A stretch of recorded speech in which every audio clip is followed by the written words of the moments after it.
Di sebuah desa pesisir kecil bernama Pematang Jering di Kabupaten Langkat, Sumatera Utara, kehidupan berjalan tenang seperti aliran anak sungai yang membelah kebun kelapa.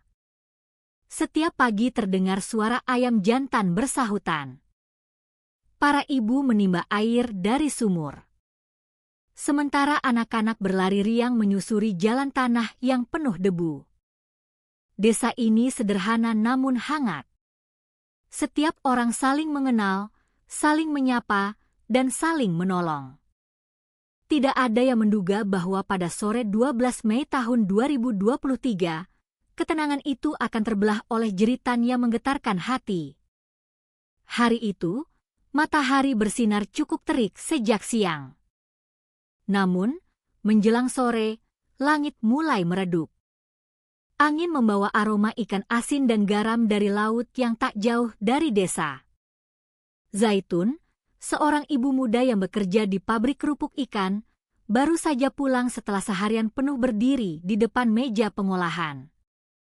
Biasanya setiap kali melangkah ke jalan desa, ia tersenyum ramah kepada tetangga yang duduk di beranda rumah panggung Melayu.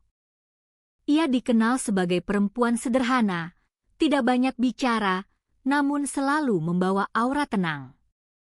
Zaitun pulang dengan langkah agak tergesa karena di rumah ada 2 buah hati yang menantinya. Faris anak sulung berusia 8 tahun yang gemar bermain bola dan Daniel si bungsu berusia 5 tahun yang suka menggambar. Beberapa hari lalu, Daniel membuat sebuah coretan kecil di kertas. Gambar sederhana keluarga mereka sedang tersenyum di bawah pohon rambutan. Gambar itu ditempel Zaitun di dinding papan ruang tengah. Ia sering memandanginya sebelum berangkat kerja sebagai penguat semangat. Namun sore itu langkahnya terhenti ketika melewati jalan setapak di tepi anak sungai belakang rumah. Pandangan matanya menangkap sesuatu di permukaan air yang keruh kecoklatan. Awalnya ia mengira hanya kantong plastik yang terbawa arus. Tapi ketika cahaya sore mengenai benda itu, jantungnya seakan berhenti berdetak. Kedua tangannya gemetar. Bibirnya bergetar menyebut nama anak-anaknya. Suara jeritannya memecah keheningan desa membuat burung-burung berterbangan dari ranting pohon. Tetangga yang mendengar segera berlari. Beberapa ibu meninggalkan tungku masakan. Para bapak yang sedang duduk di kedai kopi bergegas menghampiri. Mereka menyangka mungkin ada ular atau sampah besar tersangkut di saluran. Namun begitu melihat lebih dekat, wajah mereka seketika pucat. Yang terapung di air dangkal itu adalah tubuh kecil Faris dan Daniel. Zaitun menjerit lagi. Tubuhnya ambruk ke tanah lalu pingsan. Tangisan para tetangga pecah. Beberapa orang segera turun ke air mengangkat tubuh kedua anak itu ke darat. Mereka dibaringkan di atas plastik putih. Pak Harun, kepala desa yang rambutnya sudah memutih mengusap wajahnya sambil beristighfar panjang.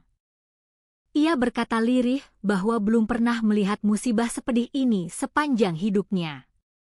Idris suami Zaitun saat itu sedang menarik becak motor di jalan raya. Seorang tetangga berlari menemuinya memberi kabar buruk. Dengan wajah panik, Idris meninggalkan kendaraannya dan berlari pulang. Ketika ia tiba di rumah, ia melihat kerumunan orang.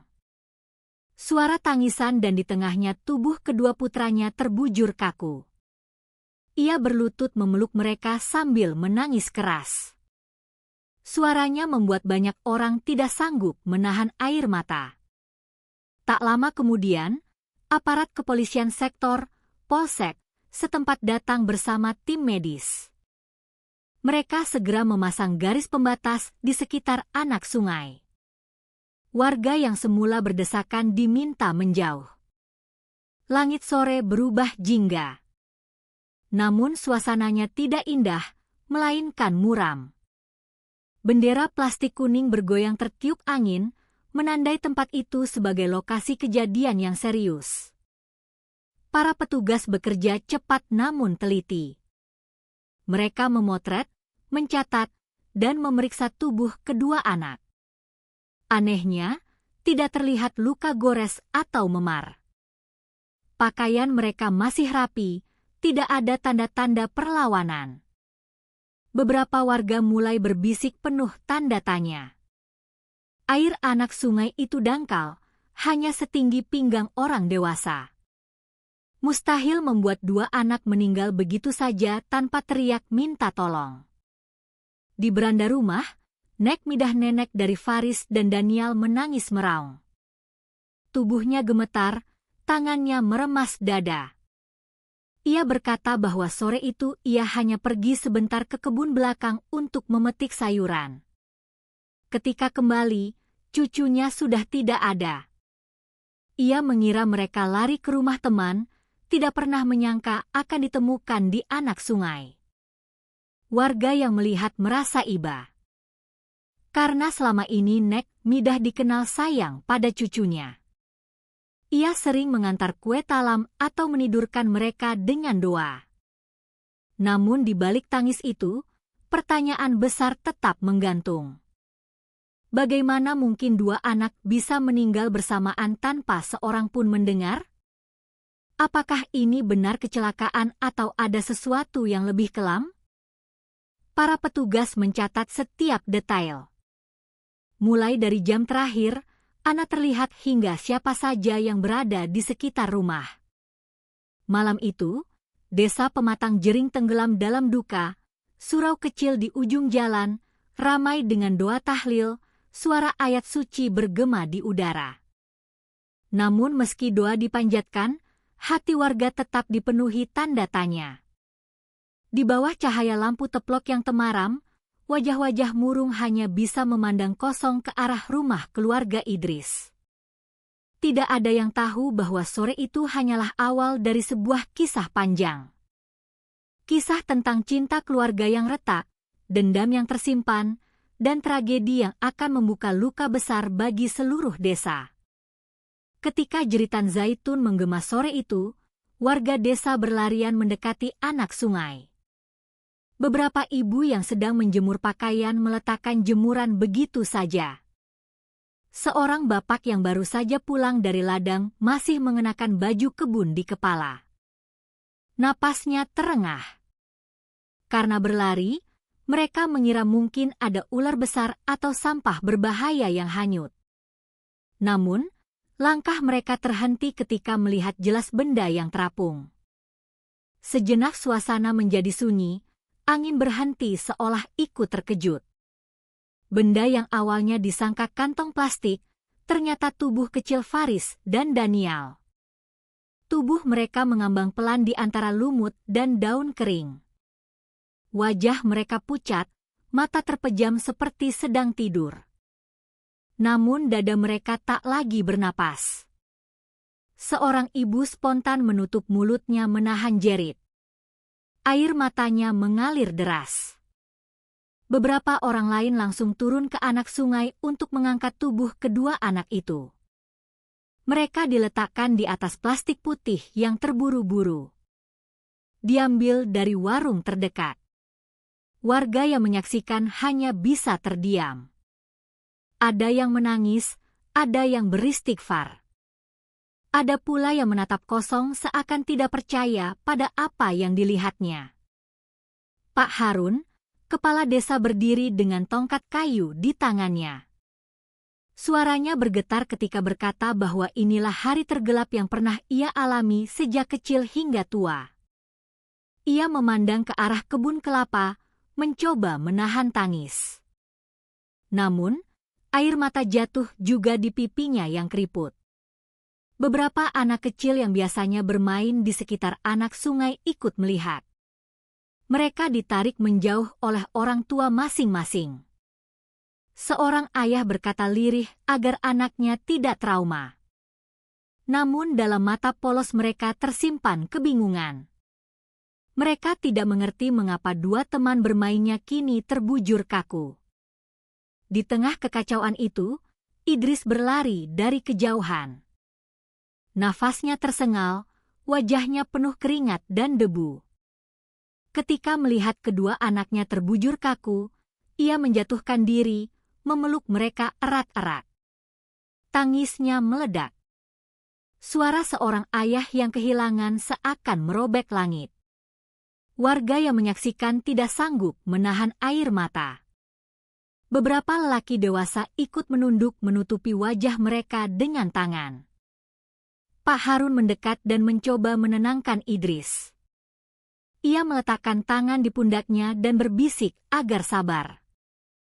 Namun Idris hanya menggeleng berulang kali menyebut nama anak-anaknya. Zaitun yang sempat pingsan mulai sadar tetapi tubuhnya lemah. Ia meraih tangan anak-anaknya.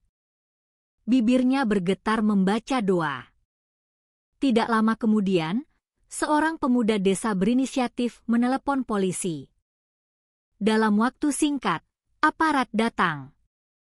Mereka segera mengatur warga agar tidak berdesakan di sekitar anak sungai. Suasana berubah semakin tegang. Beberapa polisi memasang garis pembatas, sementara petugas medis memeriksa tubuh kedua anak. Warga berkerumun di luar garis. Suara bisik-bisik terdengar. Ada yang berkata bahwa mungkin keduanya terpeleset ketika bermain. Ada pula yang merasa aneh karena air anak sungai terlalu dangkal untuk menenggelamkan dua anak sekaligus. Kecurigaan mulai muncul meski masih samar. Nek Midah yang sejak awal berada di rumah kini berteriak memanggil nama cucunya. Ia menangis meraung. Tubuhnya nyaris roboh. Beberapa tetangga menopangnya agar tidak jatuh. Ia berkata bahwa ia hanya pergi sebentar ke kebun untuk memetik sayuran. Ketika kembali, cucunya sudah tidak ada. Warga mendengar penjelasan itu dengan hati terenyuh. Selama ini mereka mengenal Nek Midah sebagai nenek penyayang, sering terlihat membawakan kue talam untuk cucunya. Namun malam itu rasa iba bercampur dengan pertanyaan besar. Bagaimana mungkin dua anak bisa meninggal bersamaan tanpa seorang pun mendengar? Mengapa tubuh mereka ditemukan di anak sungai yang airnya hanya setinggi pinggang orang dewasa? Mengapa wajah mereka begitu tenang? Tanpa bekas luka sedikit pun. Pak Harun berdiri di tengah warga mencoba menenangkan suasana.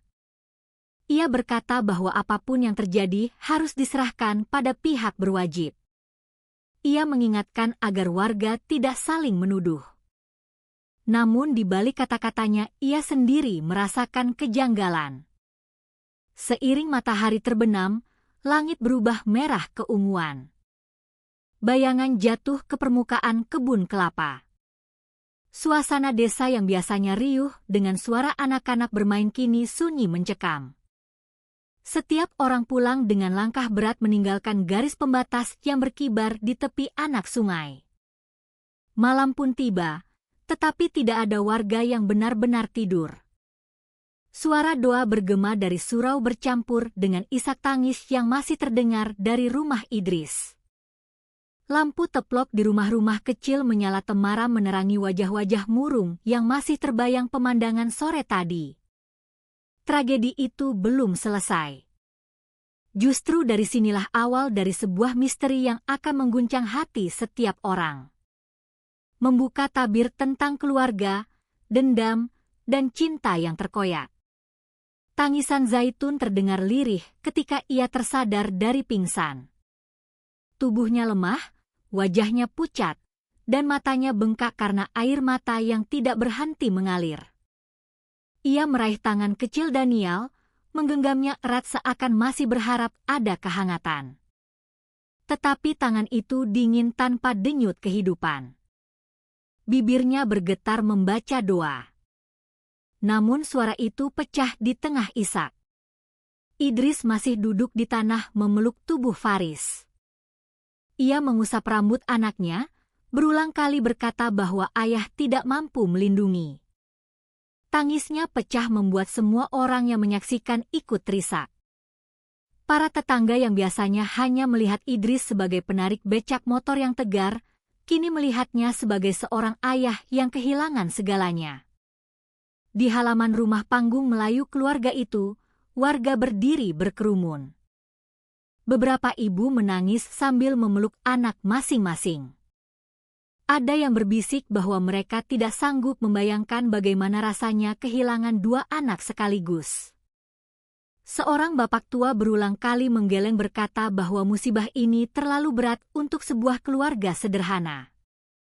Malam semakin larut, namun rumah keluarga Idris tidak pernah sepi. Dari surau desa terdengar suara doa tahlil. Para pemuda menyiapkan tikar di halaman. Sementara ibu-ibu menyalakan tungku untuk membuat kopi dan teh hangat bagi para pelayat. Anak-anak kecil dipeluk erat oleh orang tuanya. Tidak diperbolehkan keluar rumah. Semua orang merasakan ketakutan bercampur kesedihan. Pak Harun duduk di kursi bambu dekat pintu. Ia menatap keluarga Idris dengan mata merah. Dengan suara parau ia berkata bahwa tragedi ini bukan hanya duka bagi keluarga itu, melainkan duka bagi seluruh desa. Ia mengingatkan warga untuk tetap bersama-sama memberi kekuatan. Sebab luka sebesar ini tidak akan mampu ditanggung sendirian. Nek Midah duduk di pojok ruangan. Wajahnya basah oleh air mata. Ia memukul dada, meratap, menyalahkan dirinya karena telah meninggalkan cucunya hanya sebentar. Beberapa tetangga mencoba menenangkannya. Namun tangisnya tidak kunjung reda. Suaranya menggema mengisi ruangan dengan nada putus asa. Di tengah suasana itu, seorang tetangga membawa baju terakhir yang dikenakan Faris dan Danial dilipat rapi lalu diletakkan di samping jenazah. Zaitun memandanginya. Tangannya gemetar menyentuh kain sederhana itu. Ia teringat pagi hari sebelum berangkat kerja. Saat ia merapikan kerah baju anaknya sambil berkata agar mereka bermain baik-baik. Kenangan itu kini berubah menjadi pisau yang menusuk hatinya. Beberapa ibu yang hadir ikut menangis. Mereka berkata bahwa anak-anak seharusnya tumbuh dengan tawa dan permainan, bukan berakhir di kain kafan putih. Suasana rumah itu penuh dengan doa, tangis, dan bisikan lirih yang seakan menyatu dengan suara jangkrik di luar. Sementara itu, aparat kepolisian masih berjaga di sekitar anak sungai. Mereka memasang penerangan seadanya, mencatat setiap detail, dan menjaga agar tidak ada orang yang mendekat. Namun di dalam hati mereka pun tergetar melihat duka keluarga itu. Seorang petugas muda menundukkan kepala berkata pelan bahwa ini adalah kasus terberat yang pernah ia hadapi sejak bertugas. Menjelang tengah malam, jenazah kedua anak dibawa ke rumah untuk dimandikan. Air mata kembali pecah ketika tubuh kecil itu diangkat. Suasana menjadi semakin berat. Zaitun hampir pingsan lagi. Namun Idris memeluknya erat. Mencoba memberi kekuatan meski dirinya sendiri nyaris roboh. Seluruh desa Pematang Jering seakan ikut berduka. Tidak ada rumah yang lampunya pada malam itu. Semua orang terjaga, duduk di ruang tamu masing-masing. Berbicara lirih tentang tragedi yang baru saja terjadi. Mereka tidak hanya merasa kehilangan dua anak desa, tetapi juga merasa kehilangan rasa aman. Jika anak sekecil itu bisa meninggal tiba-tiba di anak sungai yang dangkal, siapa yang bisa menjamin keselamatan anak lainnya? Keesokan paginya, matahari terbit dengan sinar pucat. Udara terasa dingin meski musim panas. Warga berdatangan membawa bunga dan doa. Jenazah Faris dan Danial dibaringkan berdampingan. Ditutupi kain putih bersih. Wajah mereka tampak damai. Seolah sedang tidur panjang. Zaitun duduk di samping mereka. Matanya bengkak, namun tangannya masih terus membelai lembut. Pak Harun berdiri di depan warga yang berkumpul. Dengan suara berat, ia berkata bahwa musibah ini harus menjadi pengingat bahwa hidup ini rapuh. Tidak ada yang tahu kapan ajal menjemper. Ia mengajak semua orang untuk saling menguatkan karena hanya dengan kebersamaan luka ini bisa sedikit terobati. Namun di balik semua doa dan tangis, ada bisikan halus yang mulai muncul. Beberapa warga berbisik tentang kejanggalan. Mereka heran bagaimana mungkin dua anak bisa meninggal bersamaan tanpa teriak. Pertanyaan itu menggantung di udara, menambah berat suasana duka yang belum reda. Tragedi ini bukan hanya menyayat hati keluarga Idris, tetapi juga membuat seluruh desa Pematang Jering terperangkap dalam bayangan kesedihan. Dan tanpa mereka sadari, apa yang terjadi hanyalah pintu awal dari sebuah misteri yang jauh lebih kelam. Pagi setelah kejadian, garis pembatas berwarna kuning masih terpasang di tepi anak sungai desa Pematang Jering. Embun masih menempel di dedaunan, namun udara terasa berat. Beberapa warga berdiri di kejauhan, menatap dengan wajah cemas. Tidak ada tawa anak-anak yang biasanya berlarian di sela-sela kebun kelapa. Suasana desa berubah muram. Seolah bayangan kematian masih menggantung di udara. Polisi dari Polsek Langkat datang lebih banyak.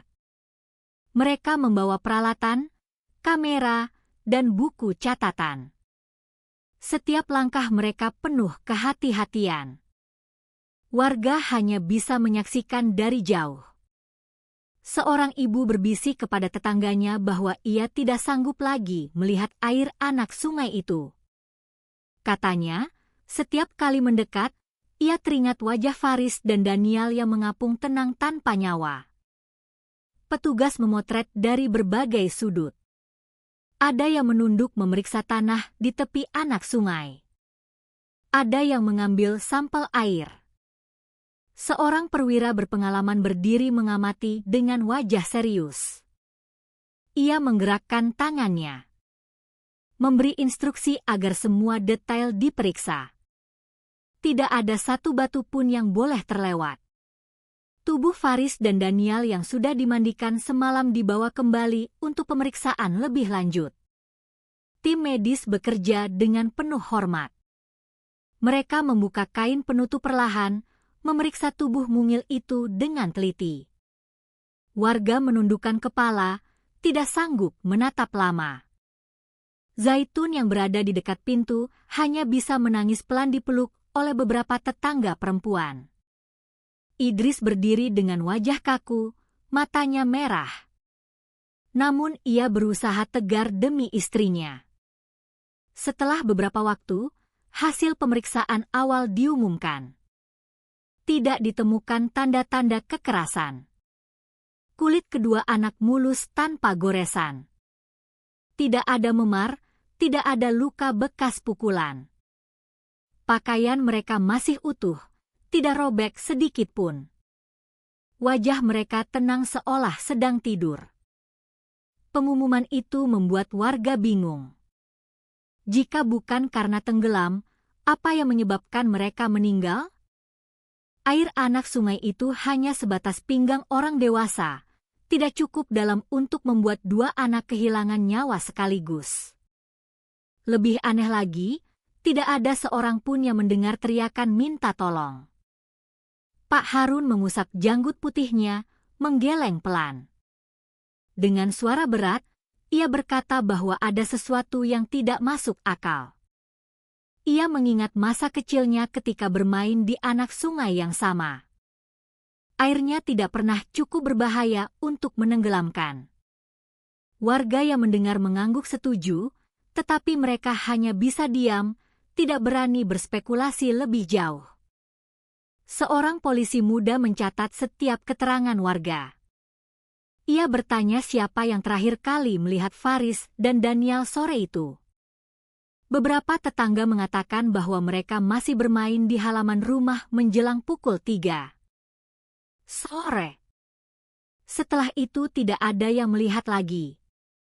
Keterangan itu ditulis dengan cermat menjadi potongan kecil dalam teka-teki besar yang sedang disusun. Di halaman rumah keluarga Idris, suasana tetap penuh duka. Doa-doa masih bergema, pelayat terus berdatangan. Namun di balik tangisan mulai ada bisikan. Beberapa orang berbisik bahwa kasus ini tidak wajar. Ada yang mengatakan mungkin ada orang luar yang masuk desa.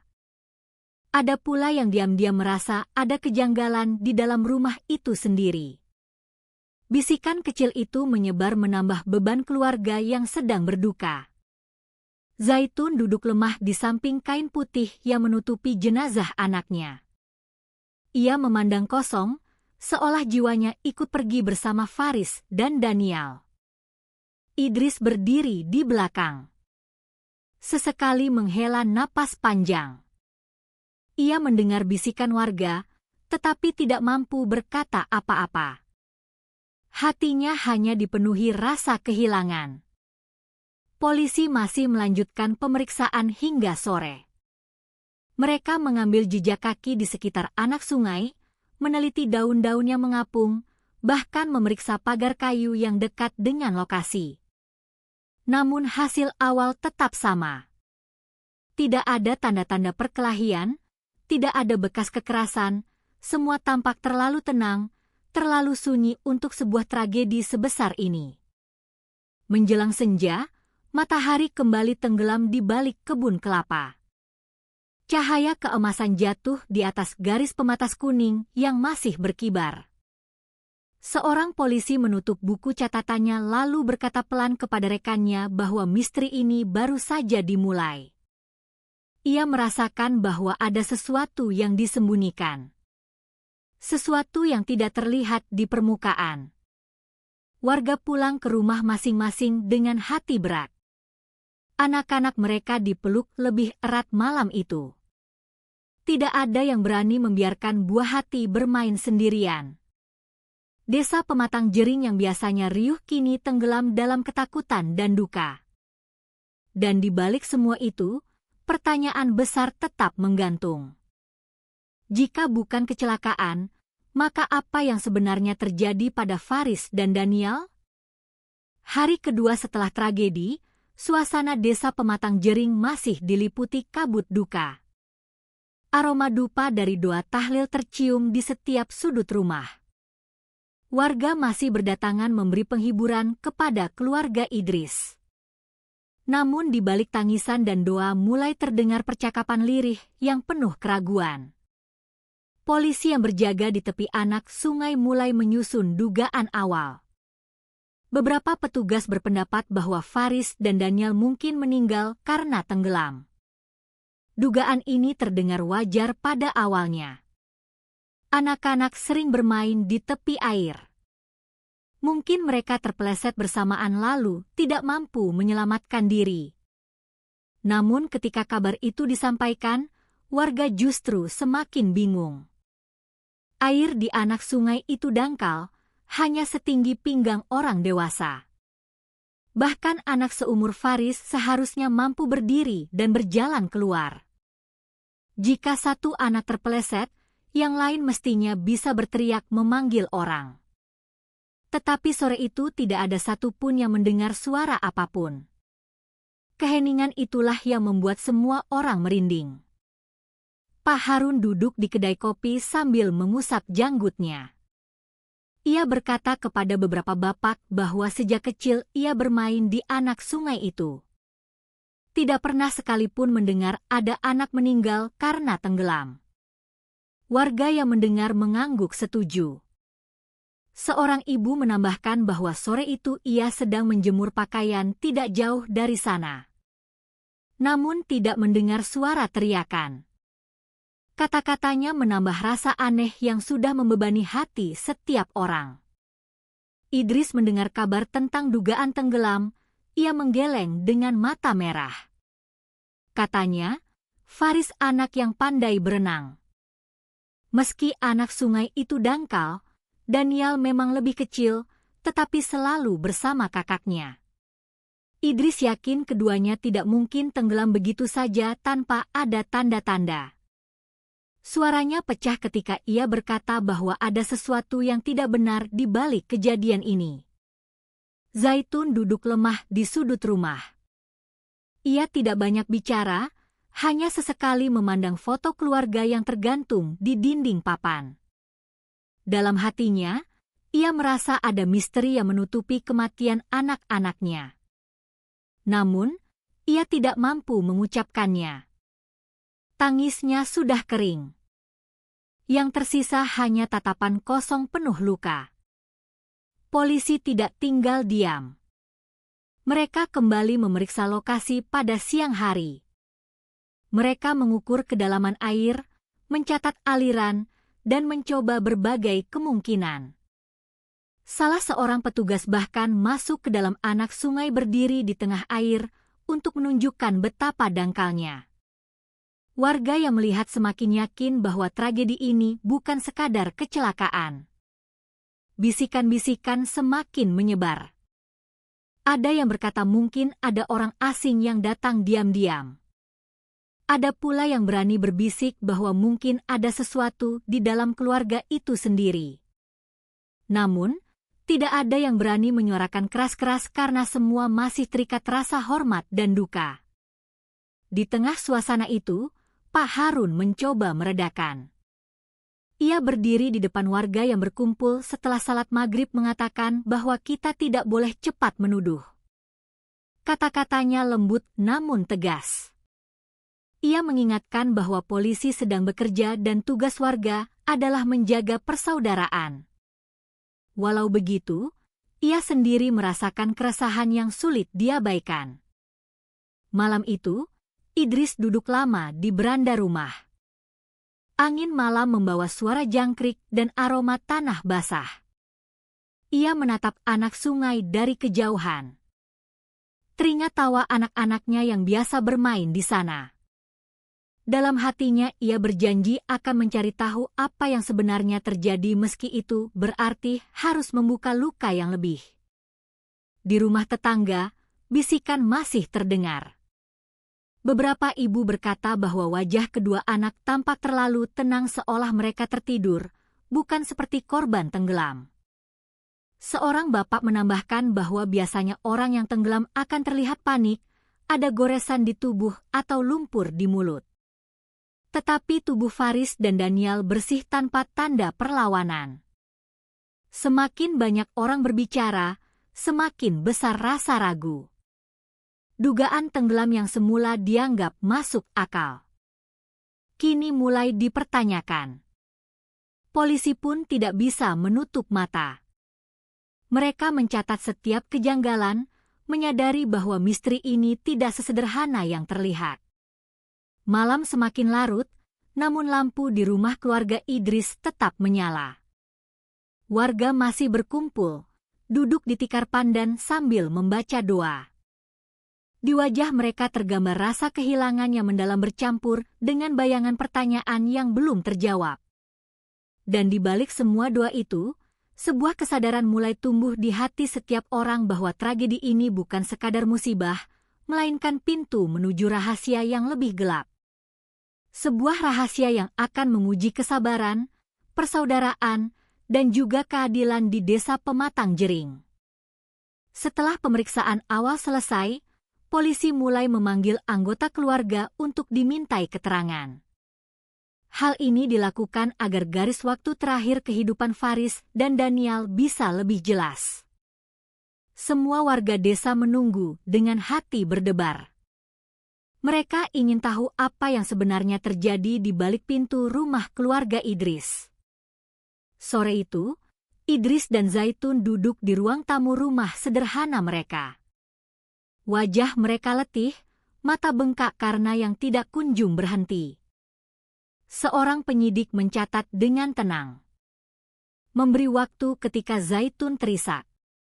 Dengan suara lirih, ia berkata bahwa siang sebelum tragedi ia masih melihat anak-anak bermain di halaman. Ia menitipkan mereka kepada Nek Midah, ibunda Idris sebelum ia berangkat kerja. Idris menambahkan bahwa sebelum ia pergi menarik becak motor, ia sempat mengelus kepala Faris dan Daniel. Ia berpesan agar mereka mendengarkan nenek dan tidak jauh-jauh bermain. Ia tidak pernah menduga itu adalah pesan terakhir yang akan ia ucapkan kepada kedua anaknya. Suaranya serak, matanya berkaca-kaca. Ketika ditanya apakah ada orang asing yang datang ke rumah hari itu, keduanya menggeleng. Tidak ada tamu, tidak ada hal aneh, hanya rutinitas biasa. Zaitun kembali menangis berkata bahwa ia masih bisa mendengar tawa anak-anak ketika ia berangkat. Tawa itu kini hanya tersisa dalam ingatan. Setelah mendengar keterangan dari orang tua, giliran Nek Midah dipanggil. Perempuan tua itu melangkah dengan tubuh gemetar. Rambutnya yang sudah memutih sebagian diikat sederhana. Matanya sembab. Ia duduk dengan kedua tangan saling meremas. Suaranya serak ketika mulai berbicara. Ia berkata bahwa sekitar pukul sore, ia masih melihat Faris dan Daniel bermain di halaman. Lalu ia pergi ke kebun belakang untuk memetik sayuran. Katanya ia hanya sebentar, mungkin 20 menit. Ketika kembali kedua cucunya sudah tidak ada. Ia mengira mereka berlari ke rumah teman. Jadi ia melanjutkan menyiapkan masakan sore. Baru ketika mendengar teriakan di dekat anak sungai. Berlari keluar dan menemukan kenyataan pahit itu. Keterangan Nek Midah terdengar wajar. Ia pun menangis terseduh ketika menceritakan warga yang mendengar merasa iba. Selama ini mereka mengenalnya sebagai nenek penyayang yang sering mengantar cucunya ke surau untuk belajar mengaji. Melihatnya meratap dengan suara serak membuat banyak orang ikut risak. Namun penyidik tidak berhenti di situ. Mereka menanyakan detail kecil seperti sayuran apa yang dipetik, berapa lama tepatnya ia tinggal di kebun, dan siapa saja yang melihatnya pada saat itu. Nek Midah menjawab sekenanya, kadang terputus oleh tangis. Meski jawabannya terdengar masuk akal, penyidik tetap mencatat dengan teliti. Idris yang mendengar keterangan ibunya menundukkan kepala. Hatinya tercabik antara rasa hormat kepada orang tua dan rasa curiga yang samar. Ia tidak pernah membayangkan bahwa ibunya bisa terseret dalam pertanyaan seberat ini. Namun, keadaan memaksa semua orang untuk jujur. Zaitun hanya bisa menunduk. Ia tidak berani menatap wajah mertuanya. Hubungan mereka selama ini tidak selalu harmonis. Namun dalam duka sebesar ini, ia tidak ingin menambah luka dengan menuduh. Ia hanya berharap semua bisa segera terungkap. Setelah sesi keterangan, penyidik keluar dan berdiskusi di halaman. Warga yang menunggu mulai berbisik. Ada yang berkata bahwa keterangan Nek Midah sangat masuk akal. Ada juga yang berbisik pelan bahwa mungkin ada detail yang masih tersembunyi. Tetapi tidak seorang pun berani mengucapkannya keras-keras. Malam itu, suasana rumah keluarga Idris kembali dipenuhi doa. Namun di balik bacaan ayat suci, setiap orang membawa pertanyaan dalam hati, bagaimana mungkin dua anak hilang hanya dalam waktu sebentar? Apakah benar mereka hanya bermain lalu terpeleset atau ada sesuatu yang belum terlihat di balik air mata keluarga itu? Pak Harun berdiri di luar rumah, memandang garis kuning yang masih terpasang di anak sungai. Dengan suara pelan, ia berkata kepada seorang tetua lain bahwa misteri ini semakin dalam. Ia merasa kebenaran masih bersembunyi di balik tirai duka. Ketika berita tentang keterangan Nek Midah menyebar di antara warga, banyak orang merasa sedikit lega. Perempuan tua itu menceritakan dengan rinci bagaimana ia hanya meninggalkan cucunya sebentar untuk memetik sayuran. Ia menangis terseduh-seduh, menyalahkan dirinya karena tidak mengawasi dengan lebih ketat. Air matanya jatuh deras, membasahi kerudung sederhana yang ia kenakan. Warga yang mendengar merasa iba. Selama ini mereka mengenalnya sebagai nenek yang penuh kasih. Hampir setiap sore ia terlihat berjalan bersama Faris dan Daniel ke surau kecil di ujung desa. Ia juga sering membawa kue talam untuk cucunya, bahkan terkadang untuk anak-anak tetangga. Karena itu sulit bagi siapapun membayangkan bahwa ia bisa terlibat dalam sesuatu yang buruk. Seorang ibu berkata pelan bahwa ia sering melihat Nek Midah duduk di beranda menimang Daniel yang kecil.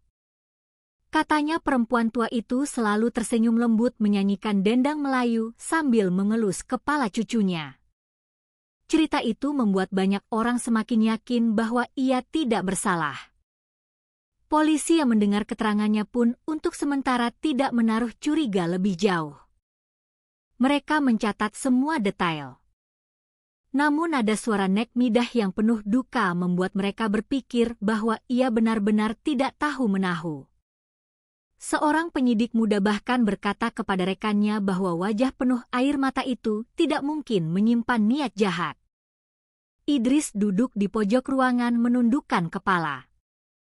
Meski hatinya masih diliputi duka, ia merasa lega mendengar keterangan ibunya. Ia tidak sanggup membayangkan jika perempuan yang melahirkannya harus dituduh dengan hal buruk. Ia berusaha percaya bahwa semua yang terjadi hanyalah musibah yang sulit dijelaskan. Zaitun juga terdiam. Hubungannya dengan mertuanya memang sering tegang. Namun, ia tidak ingin menuduh. Saat ini yang paling penting baginya adalah mendoakan kedua anaknya dan mencari ketenangan di tengah badai. Ia hanya bisa berharap polisi menemukan jawaban tanpa menambah luka baru bagi keluarga. Pak Harun yang ikut mendengar keterangan itu mengangguk pelan. Ia berkata kepada beberapa warga bahwa terkadang musibah datang begitu saja tanpa bisa dijelaskan. Katanya, kita harus belajar menerima meski hati sulit ikhlas. Ucapannya membuat beberapa orang menitikkan air mata. Malam itu di surau kecil, doa tahlil kembali digelar. Nek Midah duduk bersimpuh. Wajahnya masih basah oleh air mata. Ia membaca doa dengan suara serak. Sesekali terhenti karena isak. Warga yang melihat semakin yakin bahwa perempuan tua ini hanyalah korban dari musibah. Bukan penyebabnya. Anak-anak desa yang biasanya bermain kini diam. Mereka mendengarkan orang tua mereka berbicara lirih tentang kejadian ini. Seorang ibu memeluk putrinya erat berkata agar tidak pernah jauh dari rumah. Ketakutan masih terasa, tetapi keyakinan bahwa musibah ini tidak melibatkan keluarga membuat sebagian orang sedikit tenang. Polisi menutup buku catatan malam itu dengan wajah serius. Mereka tahu tugas mereka belum selesai. Namun untuk sementara arah penyelidikan tidak lagi tertuju pada keluarga. Mereka mulai mempertimbangkan kemungkinan lain seperti adanya orang luar yang masuk desa. Warga pun berbisik bahwa mungkin ada orang asing yang datang tanpa disadari. Di rumahnya, Nek Midah menatap kosong ke arah foto cucunya yang masih terpajang di dinding papan. Ia meraih foto itu dengan tangan gemetar lalu memeluknya erat. Air matanya jatuh tanpa henti. Ia berulang kali berbisik bahwa ia hanya ingin melihat cucunya tumbuh besar. Kata-katanya begitu tulus membuat siapapun yang mendengar merasa iba. Idris duduk di sampingnya mencoba menguatkan. Ia berkata bahwa mereka harus tabah. Ia menambahkan bahwa anak-anak mereka kini sudah tenang di sisi Tuhan. Ucapan itu membuat Zaitun kembali menangis, namun juga memberi sedikit penghiburan. Malam semakin larut. Desa Pematang Jering tenggelam dalam kesunyian.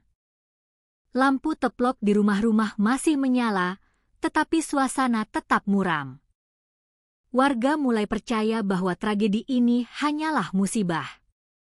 Meski hatinya masih diliputi tanda tanya, mereka tidak tahu bahwa di balik air mata dan ratapan masih ada sesuatu yang tersembunyi menunggu untuk terungkap. 2 hari setelah pemakaman, suasana desa Pematang Jering masih dipenuhi duka. Bunga tabur di makam Faris dan Danial belum layu. Namun, sudah banyak warga yang kembali berziarah. Zaitun dan Idris setiap pagi datang membawa doa. Duduk lama di samping gundukan tanah basah. Mereka berdoa dengan air mata. Berharap roh kedua anaknya damai di sisi Tuhan.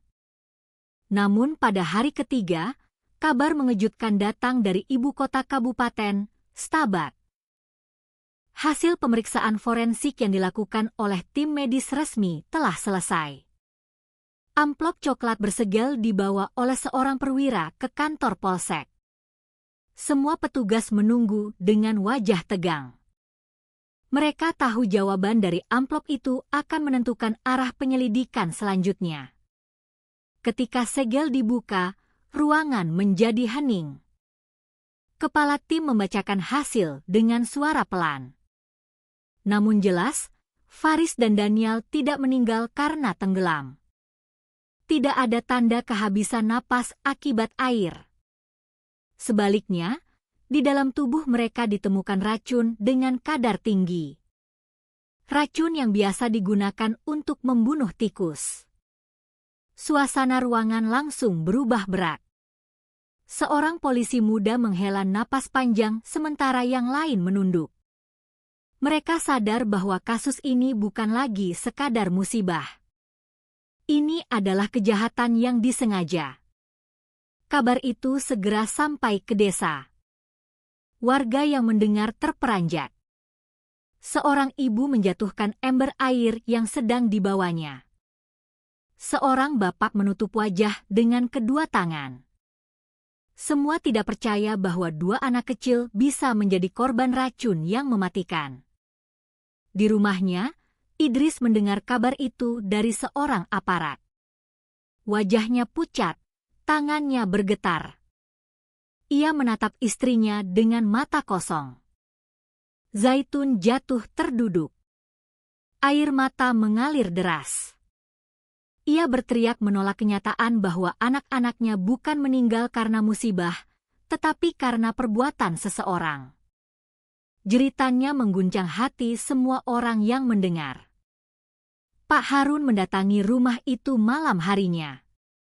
Dengan suara berat, ia berkata bahwa ini adalah ujian terberat bagi desa. Ia mengingatkan bahwa kebenaran harus dicari sampai jelas karena keadilan tidak boleh berhenti di tengah jalan. Kata-katanya membuat warga yang berkumpul semakin hening. Polisi segera mengubah arah penyelidikan. Mereka tidak lagi berfokus pada dugaan tenggelam. Kini mereka mencari tahu siapa yang bisa memberikan racun kepada Faris dan Danial. Racun itu tidak mungkin masuk secara kebetulan.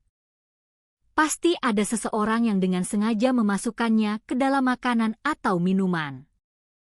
Pertanyaan besar pun muncul. Siapa yang cukup dekat untuk membuat anak-anak itu tidak curiga? Faris dan Danial dikenal penurut. Mereka tidak akan menerima makanan dari orang asing dengan mudah. Maka dugaan pun mengarah pada lingkaran terdekat orang-orang yang sehari-hari bersama mereka. Bisikan di antara warga kembali menguat. Ada yang berkata, mungkin ada orang luar yang diam-diam masuk desa. Ada pula yang berani berbisik bahwa pelakunya mungkin justru orang yang dikenal anak-anak itu. Namun, tidak ada yang berani menyebut nama karena kecurigaan terlalu berat untuk diucapkan sembarangan. Zaitun duduk di ruang tamu dengan mata kosong. Ia menggenggam foto kedua anaknya. Suaranya pelan berbisik bahwa ia ingin tahu siapa yang tega melakukan ini. Idris memeluk istrinya. Meski hatinya sendiri terasa hancur, ia merasa gagal melindungi keluarganya. Malam itu, doa-doa kembali bergema di surau. Namun kali ini doa tidak hanya untuk arwah Faris dan Danial. Doa juga dipanjatkan agar kebenaran segera terungkap. Warga berlutut dengan hati berat meminta Tuhan membuka jalan. Di kantor polisi, para penyidik duduk mengelilingi meja besar. Peta desa Pematang Jering terbentang. Nama-nama dicatat. Setiap orang yang berhubungan dengan Faris dan Danial mulai diperiksa. Kepala tim berkata bahwa pelaku tidak hanya kejam tetapi juga licik, mencoba menutup jejak dengan membuang tubuh anak-anak ke anak sungai seolah mereka tenggelam. Ucapannya membuat semua yang hadir merasakan dingin di tulang. Rahasia dari ruang forensik telah membuka tabir baru. Desa yang semula percaya ini hanyalah musibah kini harus menerima kenyataan pahit. Ada tangan manusia yang mencabut nyawa 2 anak polos. Pertanyaan yang menggantung semakin menyesakan. Siapa yang tega? Mengapa harus mereka? Dan sampai kapan kebenaran bisa disembunyikan? Kabar dari hasil forensik membuat seluruh arah penyelidikan berubah. Polisi yang semula berpikir tentang kemungkinan anak-anak jatuh ke anak sungai kini harus menghadapi kenyataan bahwa kematian itu disengaja. Racun bukanlah sesuatu yang masuk ke tubuh secara kebetulan. Butuh seseorang yang memberikan dan orang itu pasti cukup dekat sehingga Faris dan Danial menerimanya tanpa curiga. Kepala tim penyidik berkumpul dengan anggotanya di kantor desa. Mereka menempelkan kertas besar di dinding, mencatat setiap nama yang berhubungan dengan keluarga Idris. Lingkaran merah dibuat di sekitar nama orang-orang terdekat. Seorang penyidik berpendapat bahwa kemungkinan besar pelaku berasal dari dalam rumah itu sendiri. Warga yang mendengar kabar ini mulai gelisah. Bisikan yang sebelumnya hanya samar kini semakin keras. Mereka saling bertanya siapa yang mungkin tega melakukan itu. Namun tak seorang pun berani menyebut nama. Semua orang tahu betapa berat menuduh anggota keluarga sendiri. Idris dipanggil kembali ke kantor polisi. Kali ini wajahnya tampak lebih tegang. Ia ditanya tentang kebiasaan anak-anak, tentang siapa saja yang biasanya memberi mereka makan dan minum. Idris menjawab dengan suara serak bahwa selain dirinya dan istrinya, anak-anak paling sering bersama nenek mereka, Nek Midah. Namun, ia segera menambahkan bahwa ibunya sangat sayang pada cucu-cucunya. Ia menolak percaya bahwa perempuan tua itu bisa melakukan hal buruk. Zaitun juga dipanggil dengan mata bengkak. Ia berkata bahwa tidak ada yang aneh hari itu. Ia hanya ingat bahwa sebelum pergi kerja, ia memberi makan pagi untuk anak-anak. Setelah itu semua urusan ada pada mertuanya. Kata-katanya pelan, namun penuh air mata. Ia sendiri masih terjebak antara rasa hormat dan keraguan yang mulai muncul di sudut hati. Polisi mendengarkan dengan tenang. Mereka tidak langsung menuduh, tetapi catatan mereka semakin jelas mengarah pada orang-orang di dalam rumah. Seorang penyidik menulis bahwa hanya keluarga yang mampu membuat anak-anak minum atau makan tanpa rasa curiga. Di desa, warga berkumpul di warung kopi membicarakan kabar ini. Seorang bapak berkata bahwa ia sulit mempercayai tuduhan itu. Ia mengingat banyak momen ketika Nek Midah terlihat begitu lembut kepada cucu-cucunya. Seorang ibu menambahkan bahwa ia sendiri sering melihat Nek Midah membawakan kue talam. Namun ada juga yang mulai bertanya-tanya apakah kasih sayang itu benar adanya atau hanya wajah yang terlihat di depan umum. Pak Harun mendengar semua bisikan itu. Ia berdiri dan berkata bahwa jangan sampai kita menuduh tanpa bukti. Katanya kebenaran akan terbuka pada waktunya dan tugas warga adalah menjaga ketenangan desa. Ucapan itu membuat sebagian orang menunduk malu karena terlalu cepat berprasangka. Namun malam harinya Idris duduk sendiri di beranda. Angin malam bertiup pelan membawa suara jangkrik. Ia teringat ucapan polisi bahwa racun tidak mungkin masuk ke tubuh anak-anak tanpa diberikan. Hatinya bergejolak. Ia ingin percaya ibunya tidak mungkin tega. Tetapi ia juga tidak bisa mengabaikan kenyataan bahwa sore itu anak-anak hanya bersama ibunya. Zaitun mendekatinya, duduk di samping. Mereka berdiam lama hanya mendengarkan suara malam. Akhirnya Zaitun berkata pelan bahwa ia juga tidak tahu harus percaya pada siapa. Ia mencintai suaminya, ia menghormati mertuanya, tetapi luka kehilangan membuatnya penuh pertanyaan. Idris memegang tangan istrinya erat. Ia berkata bahwa apapun yang terjadi mereka harus bersama menghadapi. Di kantor polisi, penyidik terus mengumpulkan potongan informasi. Mereka mulai mencari tahu siapa yang membeli racun tikus di pasar. Mereka mendatangi beberapa pedagang, menanyakan apakah ada yang menjual barang itu dalam beberapa hari terakhir. Jawaban pedagang masih samar, namun penyidik yakin jejak itu akan mengarah pada sesuatu. Warga desa kembali resah. Mereka menutup pintu lebih awal. Menjaga anak-anak agar tidak bermain sendirian. Ketakutan semakin besar.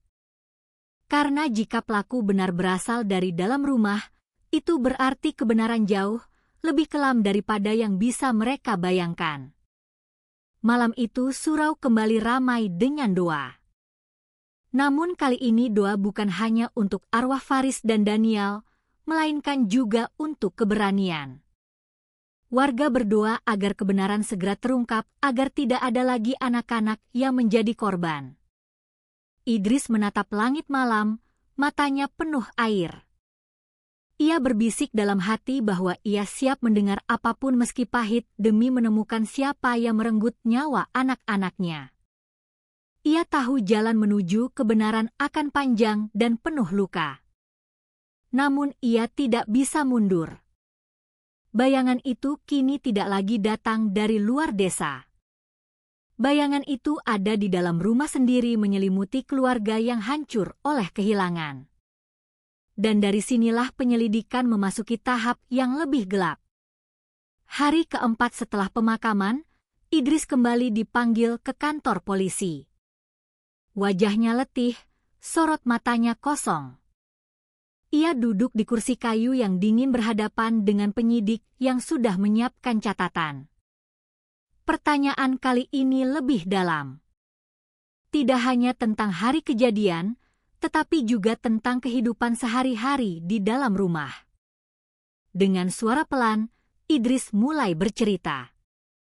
Ia berkata bahwa rumah tangganya tidak selalu damai.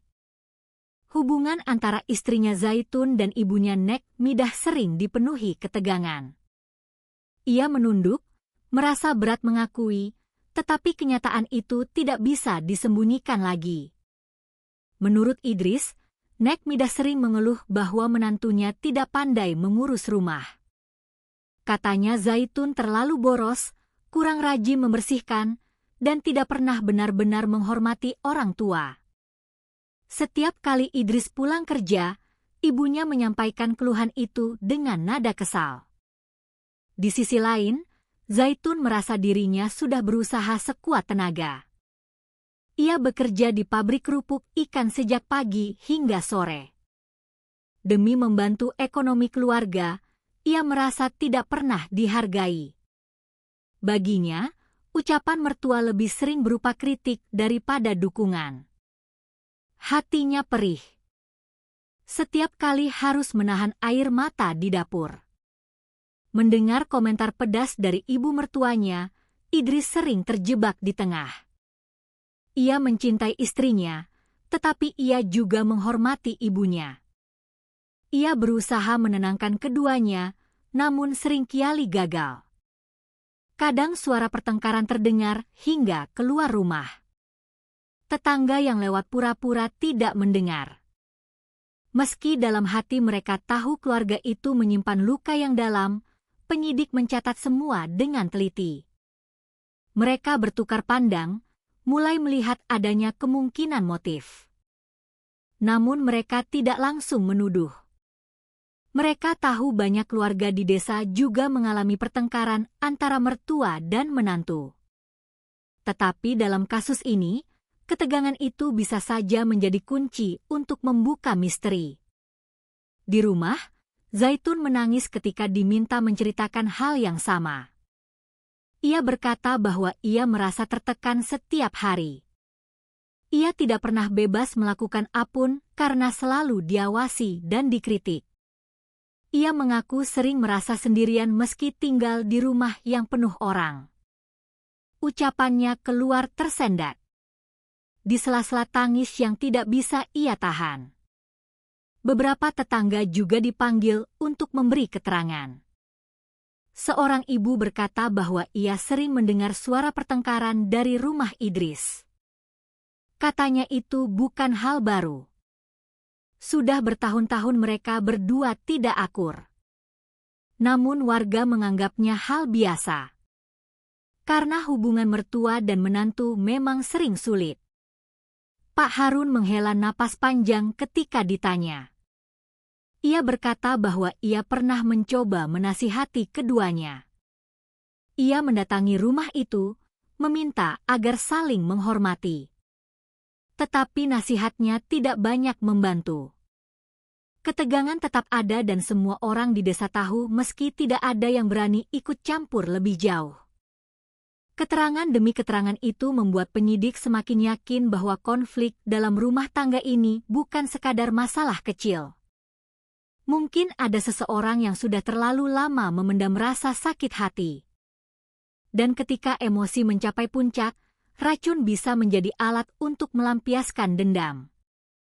Namun di balik semua itu, Idris merasa hancur. Ia menangis di ruang penyidik berkata bahwa ia tidak pernah membayangkan masalah keluarga bisa berujung pada kematian anak-anaknya. Ia teringat kata-kata orang tua bahwa harimau pun tidak memangsa anaknya sendiri. Ia tidak ingin percaya bahwa ibunya bisa berubah menjadi sosok yang tega. Tetapi fakta di depan matanya membuat ia tidak bisa menutup mata. Malam itu, Idris pulang dengan langkah berat. Ia duduk di beranda bersama Zaitun. Mereka terdiam lama hanya ditemani suara angin yang melewati pohon-pohon kelapa. Zaitun akhirnya berkata bahwa ia sering merasa tidak kuat, tetapi tetap bertahan demi anak-anak. Sekarang anak-anak itu sudah tiada dan luka hatinya semakin dalam. Idris memegang tangannya mencoba memberi kekuatan. Ia berkata bahwa apapun yang akan terungkap nanti mereka harus siap karena kebenaran. Seberapa pahit pun tetap lebih baik daripada hidup dalam bayangan kebohongan. Di kejauhan suara doa dari surau terdengar. Warga masih mendoakan agar kebenaran segera terungkap. Namun di hati banyak orang mulai tumbuh keyakinan bahwa rahasia besar itu tidak lagi datang dari luar desa. Rahasia itu ada di dalam rumah keluarga Idris sendiri. Tersembunyi di balik hubungan yang retak antara seorang ibu dan menantunya. Setelah mendengar tentang konflik dalam keluarga Idris, polisi merasa perlu mencari bukti yang lebih kuat. Keterangan lisan bisa saja terbawa emosi, tetapi bukti nyata tidak bisa dibantah. Karena itu, mereka memutuskan menyisir seluruh desa Pematang Jering untuk mencari rekaman kamera. Tugas ini tidak mudah. Pematang Jering adalah desa sederhana. Sebagian besar rumahnya masih dinding papan atau kayu.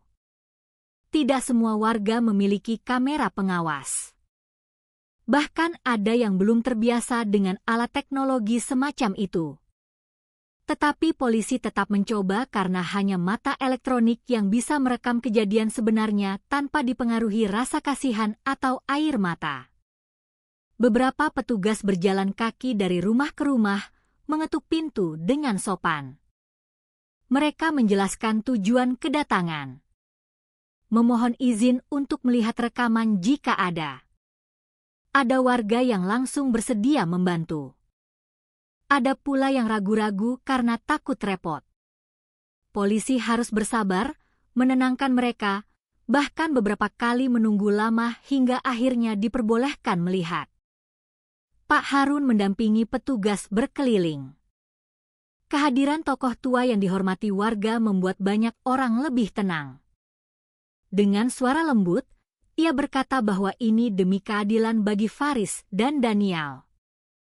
Kata-katanya membuat beberapa warga yang awalnya ragu akhirnya mengangguk dan membuka pintu rumah mereka. Rekaman demi rekaman mulai terkumpul. Ada kamera yang hanya menyorot kandang ayam. Ada yang merekam jalan kecil penuh anak-anak bermain. Ada juga yang rusak sehingga gambarnya buram. Petugas duduk berjam-jam di kantor desa menonton ulang setiap detik. Mata mereka lelah tetapi semangat tidak padam. Seorang polisi muda berkata bahwa mereka tidak boleh melewatkan apapun. Ia memutar ulang rekaman berkali-kali mencatat setiap pergerakan. Teman-temannya ikut fokus menahan kantuk. Malam-malam mereka diisi dengan suara kipas angin tua dan bunyi klik mouse yang berulang. Idris sesekali datang melihat. Hatinya berdebar setiap kali layar menampilkan bayangan orang yang lewat. Ia berharap kebenaran segera muncul. Meski takut apa yang akan terlihat, Zaitun duduk di sampingnya memegang tangannya erat. Mereka berdua tahu bahwa rekaman ini bisa mengubah segalanya. Hari demi hari berlalu, puluhan jam rekaman diputar. Awalnya terasa sia-sia karena sebagian besar hanya menampilkan kegiatan biasa. Anak-anak bermain bola, ibu-ibu membawa ember air, atau bapak-bapak pulang dari ladang dengan cangkul di bahu. Semua tampak normal. Seakan tidak ada tragedi yang pernah terjadi. Namun, penyidik tidak menyerah. Mereka percaya bahwa mata kamera tidak pernah tidur. Sekecil apapun pergerakan bisa menjadi petunjuk. Apa mereka terus mencari, memutar ulang, memperbesar gambar buram, dan mencatat waktu dengan teliti. Pak Harun sering duduk menemani meski matanya juga lelah. Ia berkata bahwa kebenaran memang tidak mudah dicari, tetapi ia yakin Tuhan tidak akan membiarkan kejahatan bersembunyi selamanya. Kata-katanya memberi semangat bagi semua yang bekerja malam itu. Akhirnya setelah berhari-hari menonton rekaman, satu petugas menghentikan video di layar. Ia memperbesar gambar. Terlihat sosok perempuan tua berjalan sambil memegang tangan dua anak kecil. Waktu yang tercatat di layar menunjukkan sekitar pukul 3 sore, tepat pada hari tragedi. Hening menyelimuti ruangan. Semua mata tertuju pada layar. Meski gambar agak buram, sosok itu sangat mirip dengan seseorang yang mereka kenal. Perempuan itu tidak lain adalah Nek Midah. Detik-detik berikutnya memperlihatkan ia berjalan bersama Faris dan Danial menuju arah anak sungai.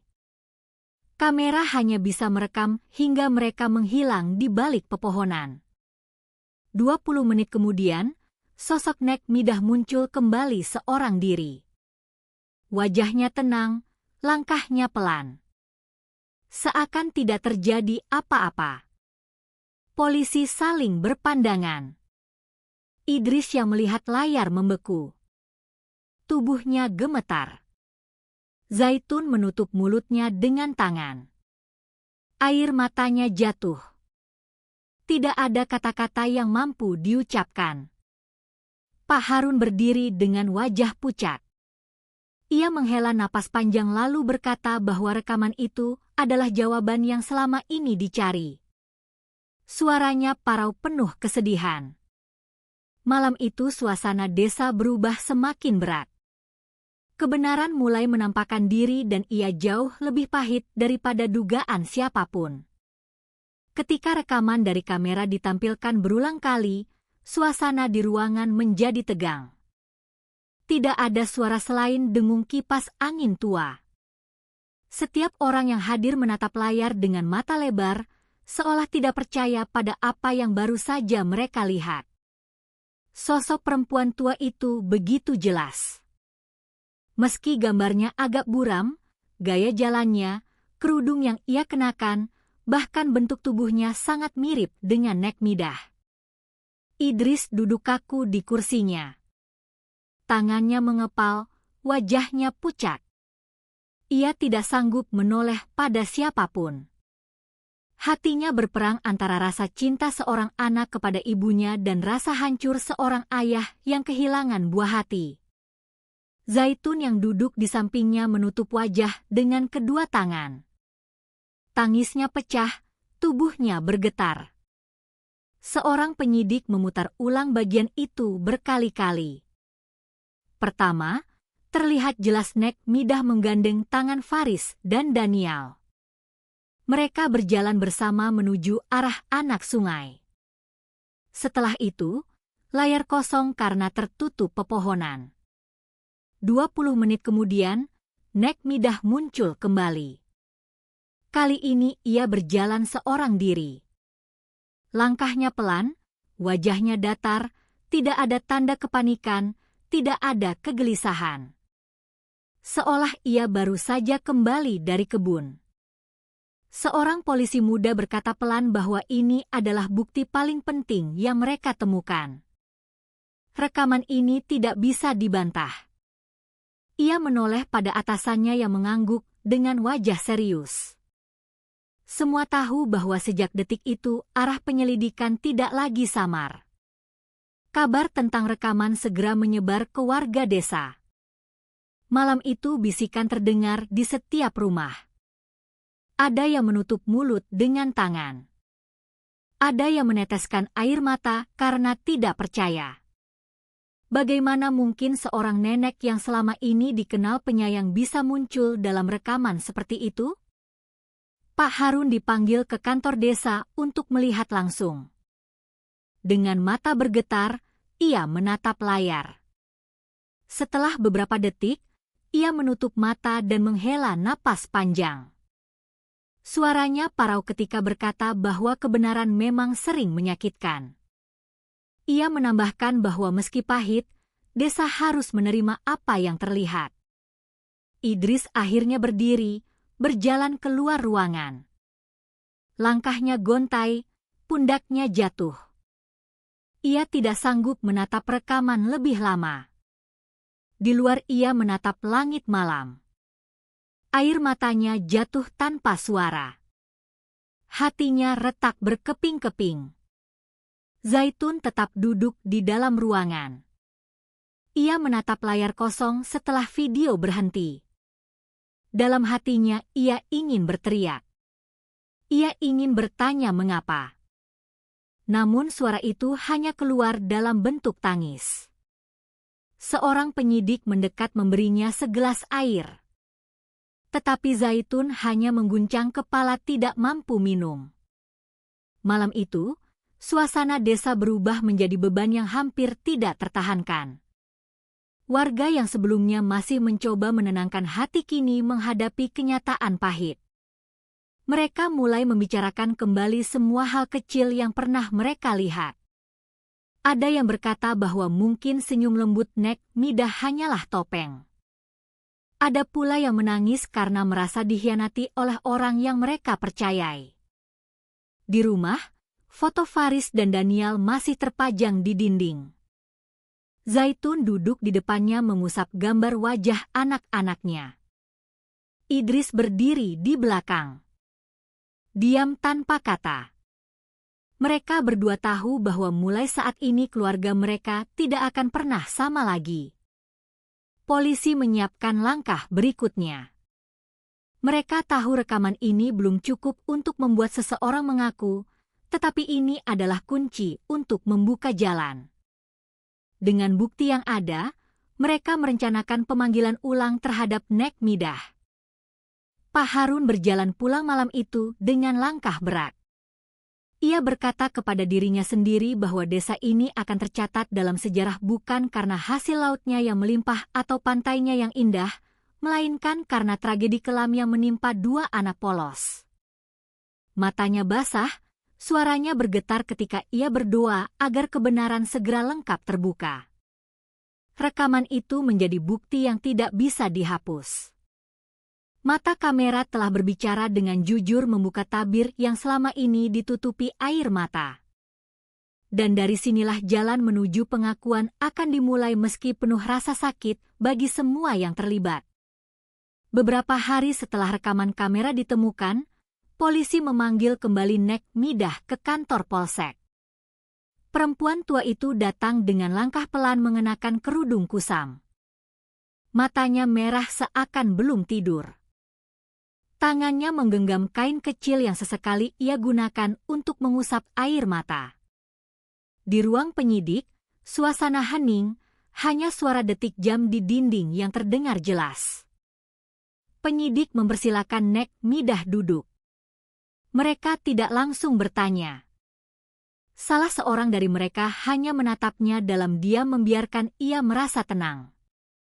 Dengan suara serak, ia mulai bicara. Ia berkata bahwa ia tidak bersalah, bahwa ia sangat mencintai cucunya. Kata-katanya penuh ratapan. Ia bahkan sempat mengangkat tangan ke wajah, seolah memohon agar dirinya dipercaya. Beberapa menit kemudian, penyidik membuka laptop di meja. Layar menyala, menampilkan gambar yang sudah membuat seluruh desa gempar. Dengan tenang, penyidik menekan tombol putar. Video itu memperlihatkan sosok Nek Midah berjalan sambil menggandeng Faris dan Danial menuju arah anak sungai. Setelah itu, layar kosong tertutup pepohonan. Kemudian tampak ia kembali seorang diri. Langkahnya pelan, wajahnya datar, ruangan seketika menjadi hening. Nek Midah menatap layar dengan mata melebar. Tangannya yang memegang kain bergetar hebat. Wajahnya pucat, mulutnya bergerak, tetapi tidak ada kata yang keluar. Air matanya jatuh. Namun kali ini bukan hanya karena sedih, melainkan juga karena terpojok. Penyidik berkata dengan suara tenang bahwa rekaman ini adalah bukti yang tidak bisa disangkal. Ia menambahkan bahwa kebenaran lebih baik diucapkan sekarang daripada ditutup rapat. Suaranya tidak meninggi, tetapi tegas membuat ruangan terasa semakin berat. Nek Midah mengkoba babi kara. Ia berkata pelan bahwa ia hanya berjalan bersama cucunya. Tidak ada yang lain. Tetapi ketika penyidik memutar ulang rekaman menunjukkan perbedaan antara saat ia bersama dua anak dan saat ia kembali seorang diri. Kata-katanya terhenti. Idris yang diizinkan hadir dalam ruangan menundukkan kepala. Bahunya bergetar, air matanya jatuh ke lantai. Ia tidak sanggup menatap ibunya. Hatinya terbelah dua antara rasa cinta sebagai anak dan rasa marah sebagai ayah yang kehilangan. Zaitun duduk di sudut ruangan. Wajahnya basah oleh tangis. Ia menutup mulutnya agar tidak berteriak. Baginya ini adalah momen yang paling menghancurkan. Ia tidak pernah menyangka bahwa perempuan yang seharusnya menjadi pelindung justru muncul dalam rekaman yang menjadi bukti. Beberapa menit berlalu dalam keheningan. Akhirnya Nek Midah meletakkan kain kecilnya di meja. Tangannya gemetar, suaranya lirih. Ia berkata bahwa ia tidak tahan lagi. Dengan terbata, ia mengakui bahwa ada kebencian dalam hatinya yang sudah lama ia pendam terhadap menantunya. Kebencian itu semakin hari semakin besar hingga menutup rasa kasih sayangnya kepada cucu. Ruangan bergemuruh dengan keheningan yang lebih pekat. Tidak ada yang bersuara. Hanya suara tangis tertahan dari Idris dan Zaitun. Penyidik tetap tenang. Mencatat setiap kata, Nek Midah melanjutkan dengan suara terputus-putus. Ia bercerita bahwa pada hari itu ia sengaja mencampur racun tikus ke dalam minuman manis dan memberikannya kepada Faris dan Danial.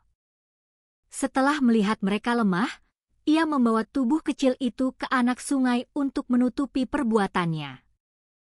Ia mengira semua orang akan percaya bahwa mereka tenggelam. Kata-katanya membuat setiap orang yang mendengar terdiam. Bahkan penyidik yang sudah berpengalaman pun menghela napas berat. Mereka tahu tugas mereka adalah mendengar dan mencatat, tetapi hati mereka tetap manusia yang ikut terguncang. Idris akhirnya menutup wajah dengan kedua tangan. Suaranya pecah ketika ia berkata bahwa ia tidak pernah membayangkan ibunya sendiri bisa melakukan itu. Tangisnya memenuhi ruangan. Zaitun hanya bisa meraih tangannya meski dirinya sendiri hancur. Pengakuan itu menjadi titik balik. Tidak ada lagi alasan untuk menyangkal. Rekaman kamera dan kata-kata dari mulut Nek Midah sendiri telah menutup semua kemungkinan lain. Kebenaran yang pahit kini terletak di atas meja, jelas dan tak terbantahkan. Malam itu, kabar tentang pengakuan Nek Midah menyebar cepat di desa. Warga menangis, sebagian lain marah. Sebagian hanya terdiam dengan wajah pucat. Mereka merasa dikhianati oleh sosok yang selama ini mereka hormati. Desa Pematang Jering tidak akan pernah sama lagi setelah hari itu. Pagi itu, Desa Pematang Jering kembali dikejutkan. Polisi mengumumkan bahwa akan dilakukan rekonstruksi kejadian di anak sungai belakang rumah keluarga Idris. Tujuannya untuk memastikan keterangan Nek Midah yang telah mengaku kabar itu menyebar cepat membuat warga berdatangan sejak matahari baru terbit. Mereka ingin melihat dengan mata kepala sendiri bagaimana tragedi itu terjadi. Di tepi anak sungai, garis pembatas kembali dipasang. Petugas berjaga di setiap sudut mengatur agar warga tidak terlalu dekat. Namun, kerumunan tetap padat.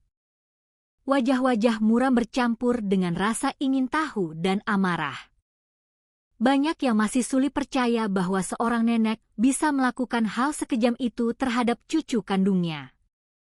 Nek Midah dibawa dengan tangan gemetar. Kerudungnya kusut, wajahnya pucat.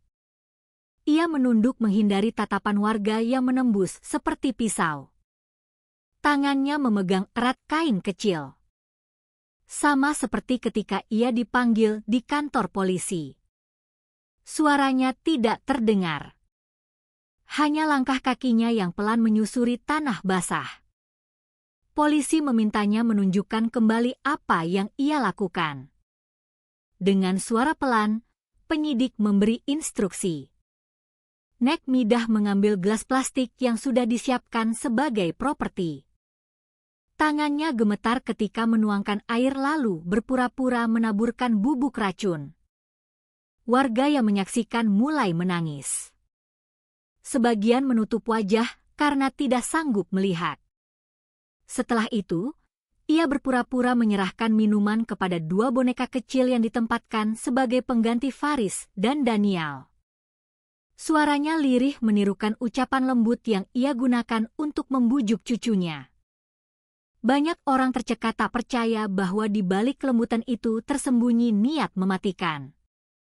Kemudian dengan langkah pelan, ia menggendong boneka itu satu persatu menuju anak sungai. Ia menuruni tepi licin lalu meletakkan boneka di atas air yang keruh.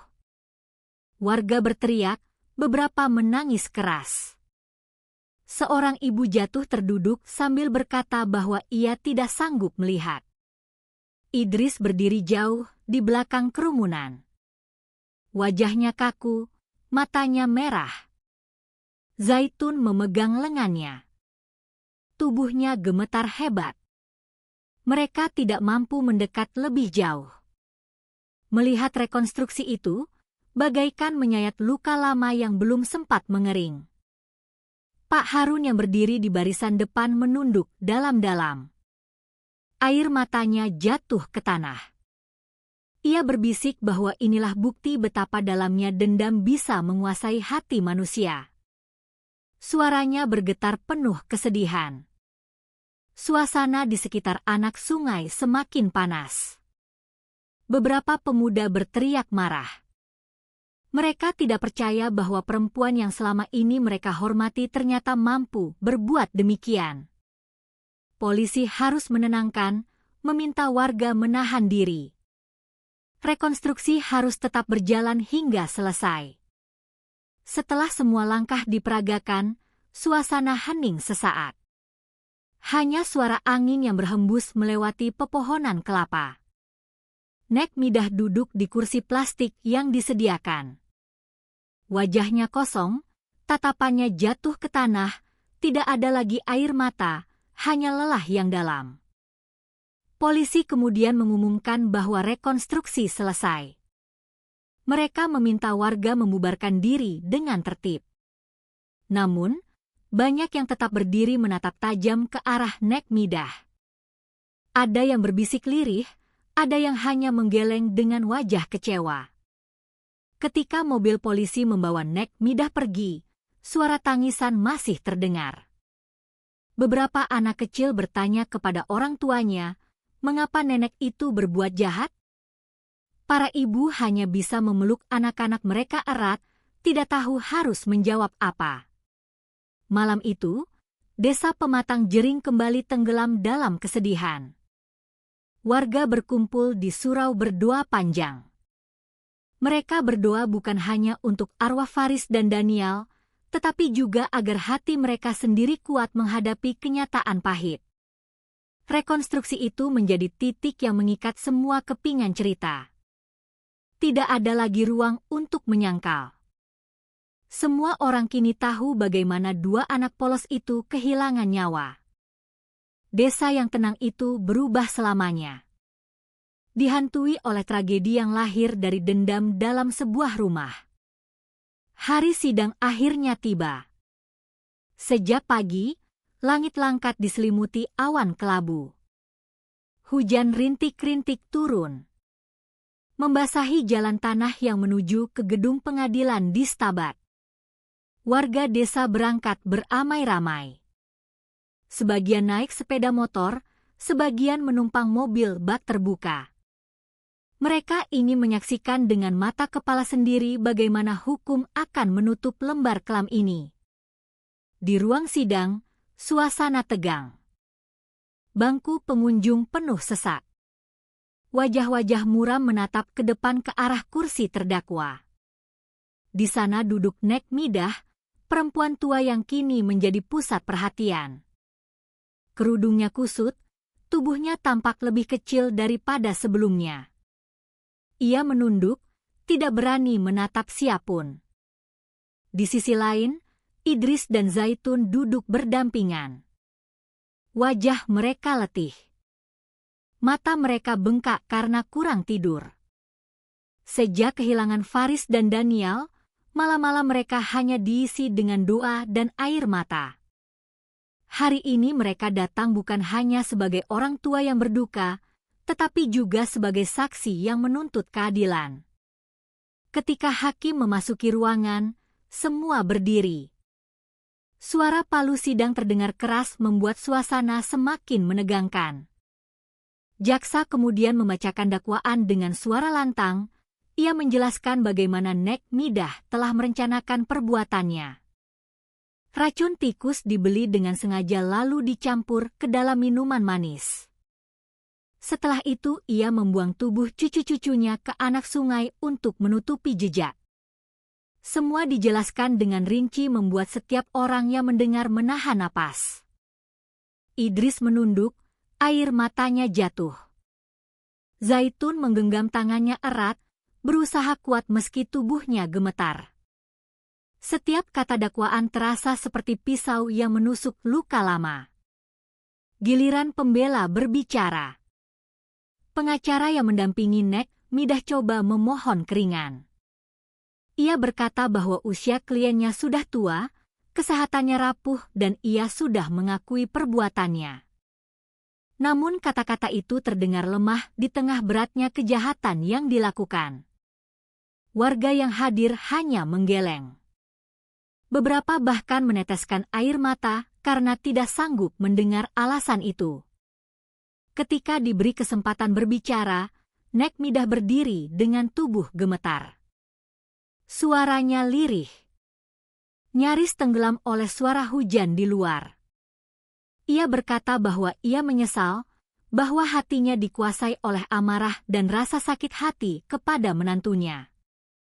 Ia mengaku bahwa dendam telah menutupi mata dan hatinya hingga ia tega melukai cucu sendiri. Air matanya jatuh, tetapi tidak ada yang mampu merasa iba. Luka yang ia tinggalkan terlalu dalam. Setelah itu, hakim memberi waktu singkat untuk pertimbangan. Ruangan menjadi hening. Semua orang menunggu dengan napas tertahan. Idris menutup wajahnya dengan kedua tangan. Sementara Zaitun hanya bisa menatap kosong ke depan. Beberapa menit kemudian hakim kembali. Dengan suara lantang ia membacakan putusan.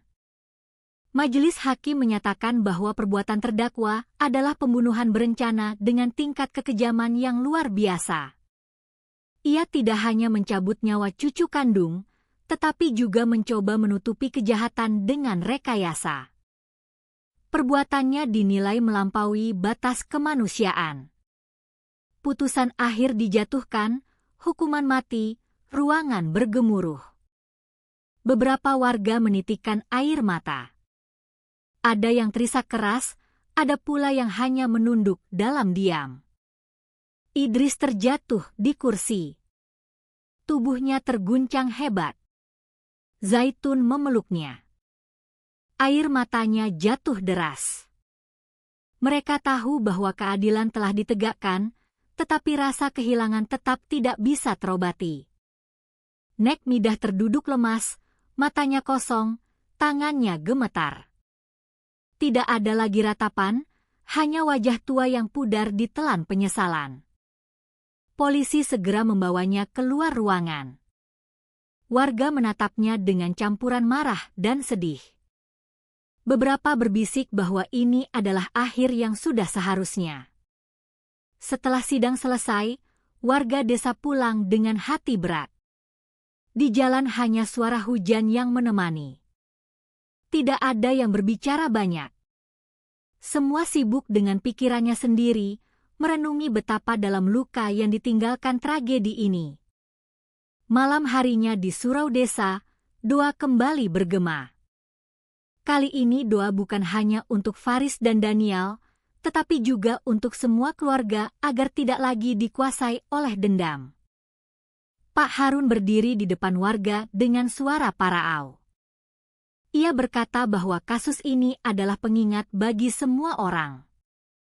Ia menekankan bahwa pertengkaran kecil dalam keluarga jika tidak diredam bisa berubah menjadi bara yang membakar segalanya. Zaitun menatap foto kedua anaknya di dinding rumah. Air matanya mengalir tetapi di dalam hatinya ada sedikit ketenangan. Ia tahu keadilan sudah ditegakkan. Idris duduk di sampingnya menggenggam tangannya. Mereka berdua sadar bahwa luka ini akan selalu ada, tetapi hidup harus terus berjalan. Tragedi ini meninggalkan pelajaran mendalam bagi seluruh desa. Bahwa cinta keluarga adalah anugerah terbesar. Tetapi jika dibalut dengan iri hati dan dendam ia bisa berubah menjadi racun mematikan. Anak-anak adalah titipan Tuhan yang harus dijaga. Bukan korban dari perselisihan orang dewasa. Dan malam itu ketika doa terakhir selesai, warga desa Pematang Jering pulang dengan langkah pelan. Hati mereka penuh dengan kesedihan.